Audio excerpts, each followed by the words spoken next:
Yay! Okay, cool. So we're live. Um, I will say hi to everyone because probably going to watch this on replays. And I would like to jump right in. I don't want it to be too long of a video. So Jesse, why don't you introduce yourself, please? Yeah, I'm Jesse. I'm from the U.S. and uh, I guess I'm interested in the self-healing journey and um, what it involves with parents and what they have to do for themselves, you know, and in order to help with their children. uh, Okay, yeah. So you've got the I've, Facebook group, the Parental Toolbox, right? yeah, You created yeah. that. How did that come about? How did you make the decision to what led you to open that Facebook group? So for me, my journey, I spent most of my adult experience has been sheltered, I've kept to myself and went to school and um I, it's hard for me to talk about because as you know with your parents, like, they do the best they can, and um I don't want to bring dishonor or shame to them by telling my story, and like sorry, I don't really know what to say. Take your time.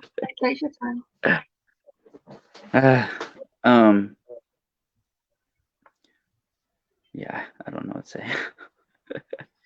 I'm not sure if it will. I don't think it will bring dishonor or shame to them. I don't see how this will get back to them in any way, but obviously, I can tell that you've been through a lot with them, and you're just trying to honor and respect them, and that's very, very commendable. And if you don't feel comfortable talking about it, then that's obviously that's fair enough. Um, but if you can try to express it without then giving any details, then what motivated you to start a group called the Parental Toolbox? Well, when I found out I was having a daughter about 3 years ago, and I was in the midst of I was just starting to discover myself, really, and healing from shame. It was really shame that I had internalized as a child, when it came to religion, mostly, and not being good enough and having to listen to authority and not having a voice. So much so that, like, when I got a guitar when I was 15, I'd be fine playing guitar in front of people, but like I couldn't even sing, I couldn't do anything, I couldn't speak out, I couldn't stand in front of an audience and talk. So it's been so hard to finally find a voice and to just talk. So this whole thing is new to me, talking to people. Like, I couldn't have imagined ever getting on a call with you in any form or fashion. You know what I mean? And it's basically trauma, built around shame. And there was some physicality to it. And then as far as like a lot of moving. So I kind of grew up more on the poorer side. And so we moved, had a lot of insecure attachment issues, and it manifested in my relationships as an adult, you know. And so at first, I started to learn about all these things, and then I found I was having a daughter, and I was like, what can I do to stop this? I don't ever want in any way to hurt her, in any way. And so I started studying child psychology first, and just like, you know, how do we stop it? How do we change this? And that's why I started. I wanted to bring awareness to more the idea of consciously parenting instead of just winging it. Doing what you've learned because you're okay, you survived. So, and that's the way it is with anything that we do or learn in life. Like, we repeat patterns until we recognize them, and we have to change them, which I think is where we connected. Is like, I know you've been through this type of stuff, and you're recognizing, and that's what I'm trying to help bring awareness to, really, and that's what the group's about. So First of all, it's amazing that you are doing this call with me. That's a huge, huge, huge step for you, and I didn't realize what a big step that was. And I think that also your your Facebook group in itself is you speaking out and you finally creating, consciously creating also the voice for yourself, one that you say you didn't have, you didn't feel that you had growing up. And now as an adult, I what I love about what you're doing is not only did you were you proactive and researching how to be a better parent now that you're suddenly becoming a parent, which is insanely commendable in itself. Um, you took it that one step further and you said, I want to have a group about this. I want to help other people figure out, parenting, share what I've learned, have them share what they're learning, etc., and just have this, safe space for parenting and for tools about parenting. But in doing so as well, you're effectively reparenting yourself. Yeah. And that's a lot about what I focus on in my work, which is the reparenting aspect of it. And it's why I think we also connected so much, because parenting, reparenting, it's a Yeah. parallel process. So again, for people watching this that are perhaps not parents yet, it would still be relevant to them. Many of the tools as well um, that you would share on parenting and insights that you find and that you post in your group would still be relevant to any adult who's interested in the reparenting process, because it applies. All of us were children, and many of us, if not most of us, have some sort of trauma from our childhood because our parents didn't have the tools. Um, so yeah, Yeah. that's essentially where I think we connected as well, and why I also wanted to bring you on and kind of just hear from you a little bit about your journey and your process and how it came to be. Also just because I think how inspiring you are. So I'm I very much wanted to kind of give you a bit of a platform, because I do think that what you're doing is awesome. Um, it just has so much meaning. It really does. so Um, I think it's like a cycle, you know. So you have a parent who teaches a kid, that kid goes to school and then they go to society and it just repeats, right? And I think we're on a wave like where we're in a transitional period and this is coming to light and I've seen it in other areas too. And when I started first discovering, and digging into this, how, conscious parenting basically, like I see that it's becoming known, and it's like, wait a second, there's more to this, you know what I mean? And so like we're in a transitional period, and then so every time, the more and more we bring this to light, the more it's going to cycle through, and like the less and less trauma there's going to be, and more children are going to have um, a true experience of themselves and of this life versus this little box that we put them in, saying, because it's about control. It's control versus emotional intelligence, really. And so we grew up in an era where it's like, you know, and it can go across, you know, socioeconomic means and everything, rich, poor, it doesn't matter, um, along that Trauma scale. doesn't discriminate. Right. And so like, you know, you could have a wealthy family that is very distant from their child, and all they want is love and attention from that parent. They don't want all kinds of stuff that comes with money, right? Like they want their parents' attention. That could be the most important thing to them. Or, their parent could be present and just controlling. So it's like, just think of it when we're very, very young. It's like, don't do this, don't do this, don't do this. I read this statistic that like they tested and said that on average, a parent talks to their kid 7 minutes a week. That's like 100 and something hours in 18 years that they've actually talked to their children. And I found that very sad, you know, and you know that's beyond like, don't do or put on your shoes, eat your food. That's like directive. I'm talking about like talking like, hey, this is what money is. This is emotional intelligence. This is something you might come up against in life. Somebody might try to hurt you or this and that. Like just How do you talking to them. feel today? Oh my What God, have you I done? love, I love that question. That is such. I ask my daughter that, I don't know, 10 times a day. How do you feel? How are you feeling? It's like sometimes you don't even know that she's like sometimes I'm sleepy. I didn't even know. Like, oh, would you like to lay down? Sure. Just asking questions. And here's another story. Like I was mediating between two kids, one 10, one 9 years old, right? And they were fighting.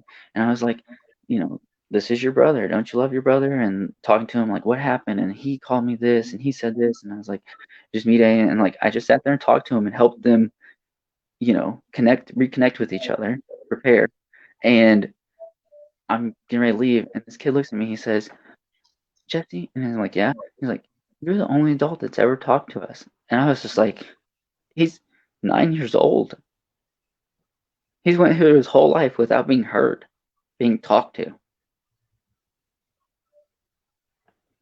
And that's what I'm hoping to help people understand is like being present, choosing your kids first in all scenarios, and what all that entails at the different stages of their life. So, you know, 0 to 1 years old, you're trying to build the foundation of trust. And then you just build on top of that,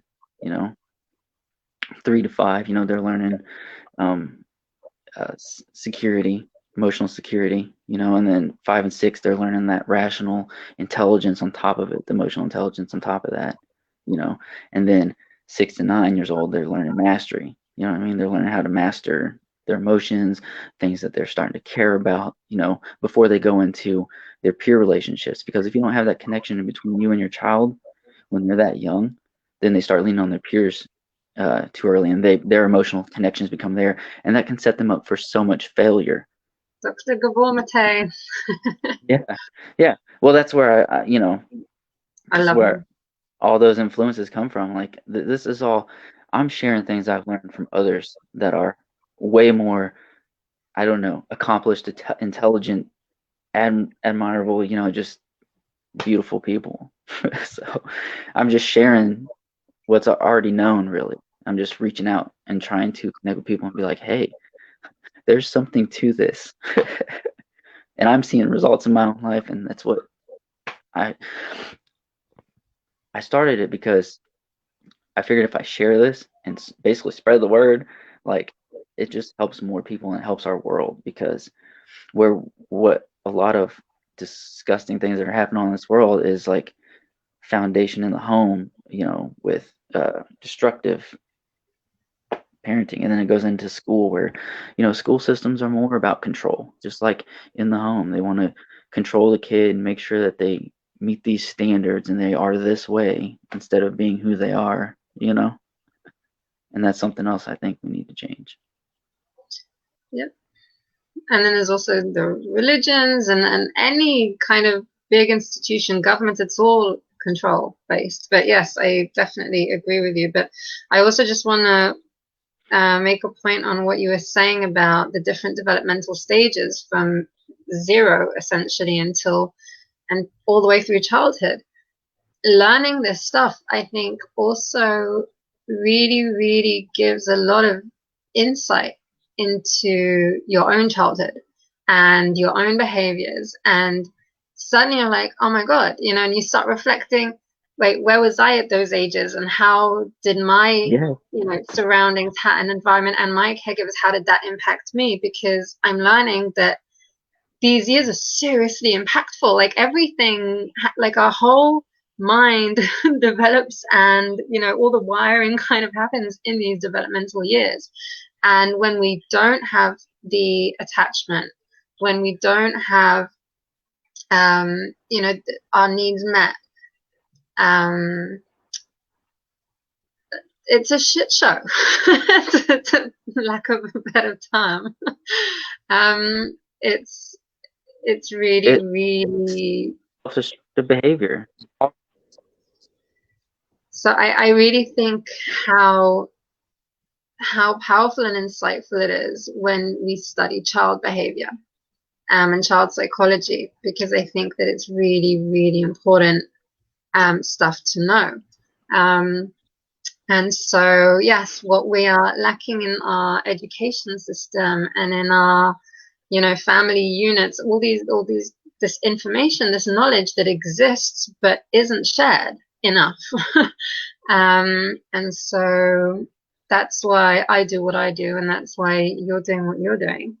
And I love it, and I want to help promote it in any way. I advocate it completely.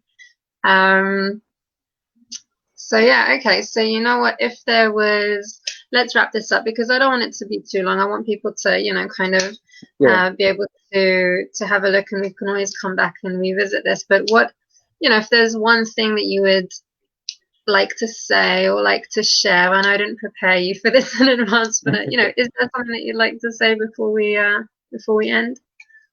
Yeah, you really touched on it, is like introspective, like looking at yourself through that process. Like when I tried to understand my daughter, I started to understand myself.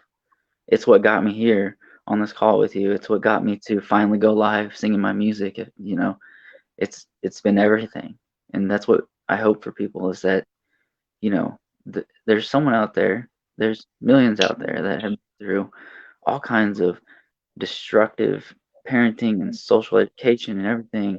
And there's somebody out there that wants a voice and they need to have it. And so if they look to those things and they can look at themselves and see that they have the power and love inside of them to where they can do what they're feeling like they need to, then they can do it. It's just a matter of doing some work. Amen, Jesse. Agree with every word. All right. So thank you, thank you, thank you. Thank you for making the time. Thank you for showing up. Thank you for facing any fears that you had and for having a voice. And thank you for doing everything it is that you do and for being you, because you are awesome. Well, thanks for helping me through it, because I really struggled there. Oh, I really, good. I'll speak to you soon, and we'll be talking. yeah, I appreciate you. Thank you for helping me. Pleasure. Bye.